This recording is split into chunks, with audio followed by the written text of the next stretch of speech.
There's a chimita-chilado po siya me given the sa.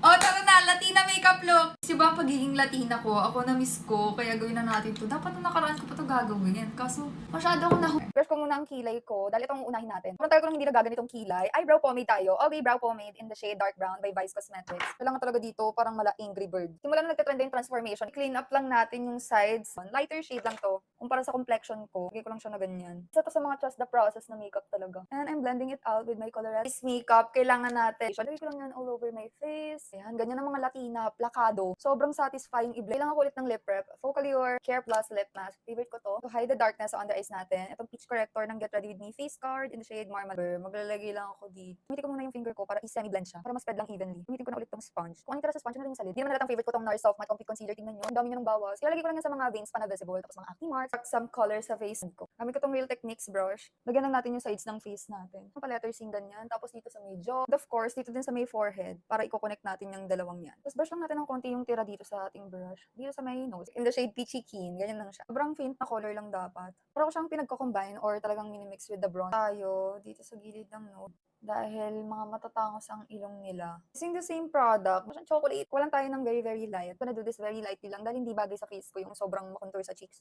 Ayan, I think okay na yan. Magkaroon lang tayong mukhang shadow, the shadeless bond, para i-brighten up yung mga areas na to. Para mas snatch tayo. I'm just using Dita Vian concealer brush para i-blend yan. Para ma-reverse contour yung beauty sponge. Kasi yung tira, ka dito after. Kita tayo ng madaming powder.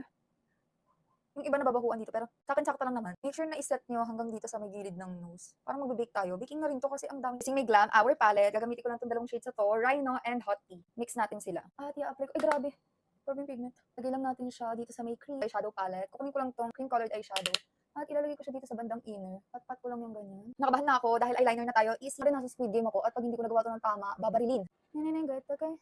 Good, okay?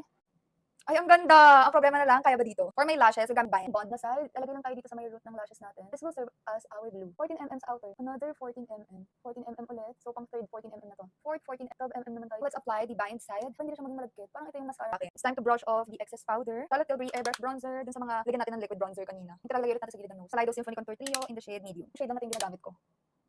Shucks, bumuka na tayong Latina, diba? Anyway, lip liner na tayo. Sunny Face Lip Trace in the shade Rodeo. Medyo i-overline ko yung lips ko. Using the built-in brush, i-blend ko lang to, yung banda sa inner. For my lipstick, Cloud Lab Lip Clay by Kaleidos in the shade Skinship. Sana bagay siya.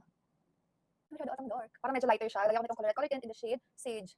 Pero hindi pwede mawala ang highlighter. Rear Rider ng Kaleidos. Dito lagay tayo dito sa may inner corner. Kung siya ilalagay sa may bandang taas, hindi dito sa baba. Dito lang. Dito sa nose, tsaka sa... Ay, wait lang. Sige, lagay tayo dito konti sa bridge. Vice Lasting Liner in the shade Jet Black. Tight line. And here's our Latina makeup look. Mga request dyan ng makeup, let me know sa comments. Yun na, bye!